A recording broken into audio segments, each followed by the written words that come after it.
हाँ, अली जैसा शोहर हो, हसनैन जैसे बेटे हो, और फिर भी बीवी हाथ पकड़ के कहे अली इतने की नहीं थी मेरी चादर जितने लेके आए हो। क्या मतलब है इस बात का? और भाई आज की बहन को पूछना चाहिए, भैया तेरी मजदूरी इतनी नहीं है जो आज तू लेके आया है। बीवी पूछे मेरे सरताज तेरी कमाई तो इतनी नहीं थी जितनी तू लेके आया है। लेकिन माफ कीजिएगा, कौन पूछेगा? जो शोहर को चोरी करने पे मजबूर करेंगी वो शोहर से हिसाब क्या लेंगे? जो मजबूर करेंगी 10,000 का सूट चाहिए, वो कैसे हक रखती हैं ये पूछने का कहां से लाए हो? क्या बात है? बुरा ना मानिएगा, इस्लाही मुआशरा कॉन्फ्रेंस बहुत हो रही है लेकिन कोई फर्क नहीं पड़ रहा। पड़ भी रहा होगा 19-20 फर्क भी, ऐसा नहीं है। मैं तो ये कहता हूं खुदा का शुक्र है ये जलसों की वजह से आज कम से कम मसलक का चिराग जल रहा है। जी बेशक, बुरा मत मानना, मैं भी खानका से ताल्लुक रखता हूं नाज़िर भाई, और अल्लाह का शुक्र है मेरा पीर कोई ऐसा वैसा नहीं, मेरे पीर को ताजुश शरिया कहा जाता है। हाँ, हम फख्र से अपने पीर का नाम लेते हैं, मगर मैं आपसे बता दूं मेरे पीर की कहानी मेरे पीर तक है। बस सीधी सी बात है, जो जिस जगह है वहीं आफताब है, बस यूं समझिएगा। मैं आपको बताने लगा हूं आज के हालात, अल्लाह माफ करे, हालात भी बहुत ज्यादा नागुफ्ता भी है। आज बंदा दुआ के लिए जा रहा ना, अगर दुआ करें तो दुआ भी हजरत तब कर रहे हैं जब 500 रुपए ले रहे हैं जी। जितना लंबा मुसाफा इतनी पक्की दुआ, और हमारी कौम खुदा परस्ती छोड़ के पीर परस्ती पे आ गई।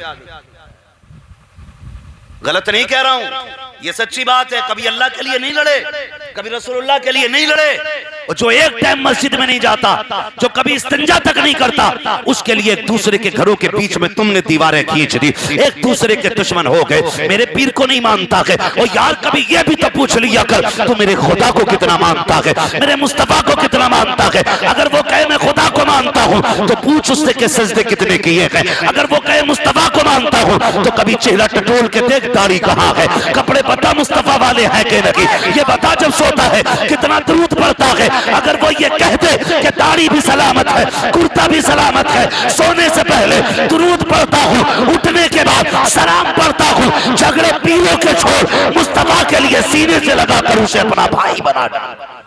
बहुत अच्छा, बहुत अच्छा। क्या किया हमने, क्या किया हमने? जो एक टाइम नहीं जाता मस्जिद में उसके लिए लड़ गए जी।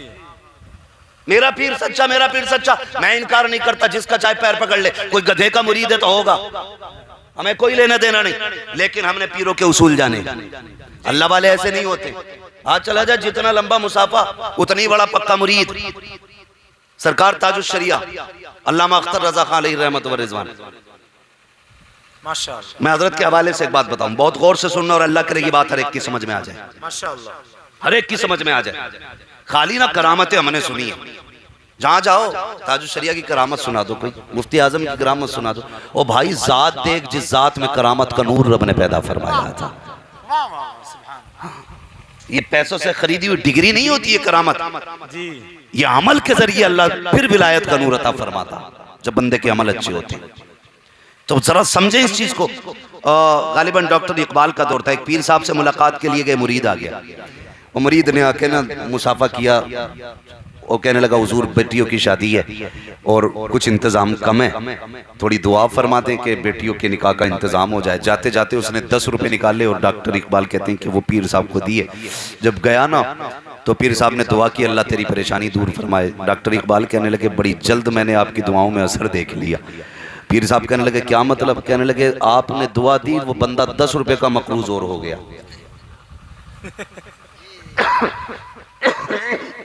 समझे इस बात का मतलब? आपने दुआ की अल्लाह इंतजाम करे, 10 रुपए उन्होंने पीर साहब को दिए मुसाफे में। डॉक्टर इकबाल कहते हैं कि अब ये 10 रुपए और कर्जा लेगा जो आपको देके गए। बड़ा असर है आपकी दुआओं में।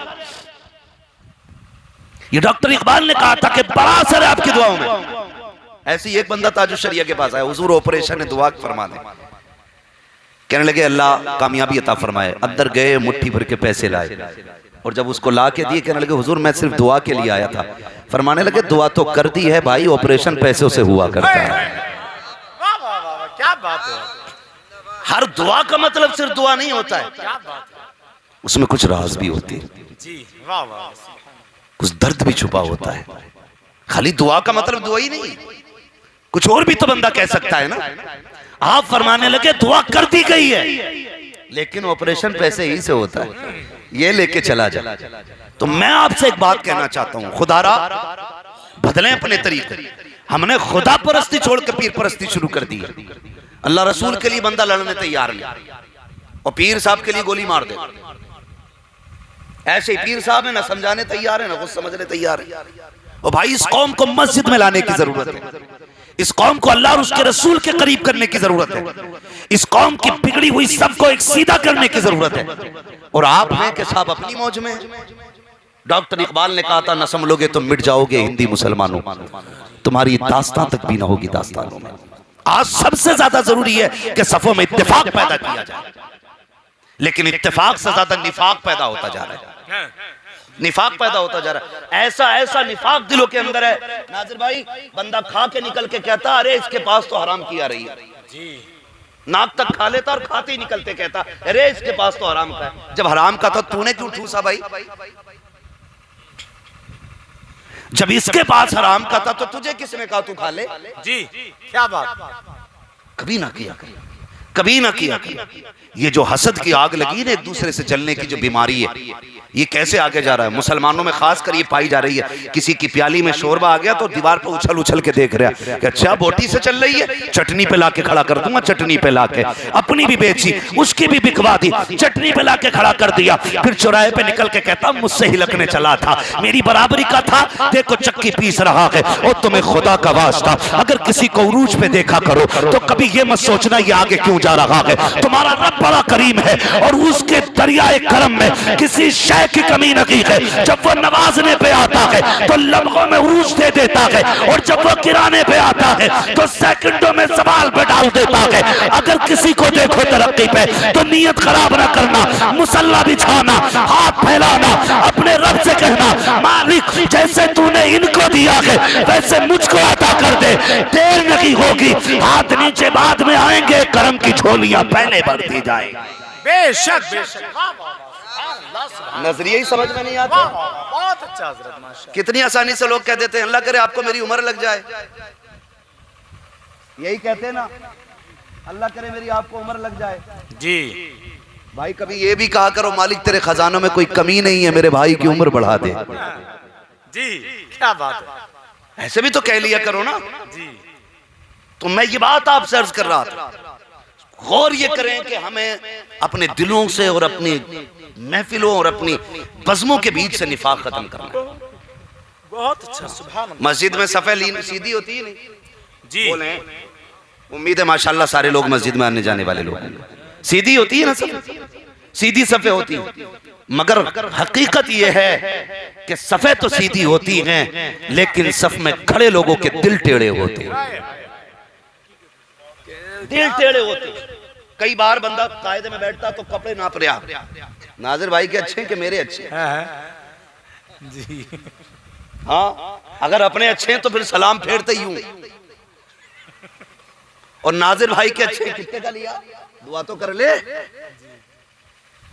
कितने का लिया, रुकू में जा रहा तो रंग देख रहा किसके पैर कैसे लग रहे जी। ये कंडीशन है। कई जगह लठियां चल गई पंखों को लेकर मस्जिद के, अच्छा, ये हालत है हमारी। लोग कहते हैं बड़ी पाबंदी से नमाज पढ़ता, लेकिन चेहरे पे फिर भी 12 ही बज रहे। कैसी पढ़ रहा भाई? हमने तो ये सुना जब बंदा सजदा करता तो रब का नूर उसके चेहरे पे आता है, लेकिन तूने कैसे सजदे किए? जितना सजदे कर रहा है उतना ही कड़वा होता जा रहा है। मसला क्या है? पता चला खड़े होकर 4 दिन देखो ना तो जैसी मस्जिद से निकलता कह रहा मुखिया को जानते हो? कहा हाँ, फजर में नहीं आया वो, मैं 3 बजे आके आया था, पता चला कि इसने अभी आने का ताना पहले ही दे दिया कि मैं पहले मस्जिद में आ गया था, फला नहीं आया है। फिर जब असर में आता है कहता भाई वहां वो कहाँ है, मस्जिद में दिखाई नहीं देता, बिल्कुल ही शर्म नहीं है उसे। ओ भाई अगर इतना ही दर्द था रात के सन्नाटे में जाता, उसका हाथ पकड़ के कहता ओ मेरे भाई तू सफों में नहीं होता है तो मेरा दिल नहीं लगता है, तो मस्जिद में नहीं होता है, अच्छा नहीं लगता कि अगर तुझे दर्द था उसका तेरे सीने में तो सब में खड़े होकर नाम न लेता, बाहर खड़े होकर जलील न करता, उसके घर में जाता, रात की तन्हाई में उसको उठाता और उसको राजी करके मस्जिद में लेके आता। खुदा की कसम सिर्फ सजदों का निशान नहीं, तेरे माथे पे सजदों का नूर नजर आ जाता। लेकिन फर्क यह है जब नमाजें पढ़ते हैं, एहसान दिखाते हैं, जब इबादतें करते हैं, लोगों को जलील करते हैं, बंद करो ये तमाशे, इबादत अगर किया करो समाने के लिए नहीं बल्कि खुदा के लिए किया करो। और अगर किसी से हमदर्दी करते हो जलील करने के लिए नहीं बल्कि उसको अल्लाह तक पहुंचाने के लिए किया करो। खुदा की कसम तेरे एक सजदे के अंदर खुदा हजारों सजदों का तकवा और नूर अता फरमा दे। बेशक बेशक ये कमियां हमारे अंदर, सुभान अल्लाह। खत्म करो ये कमियां। वाह वाह वाह। और इतनी नफरत है, बुरा मत मानना।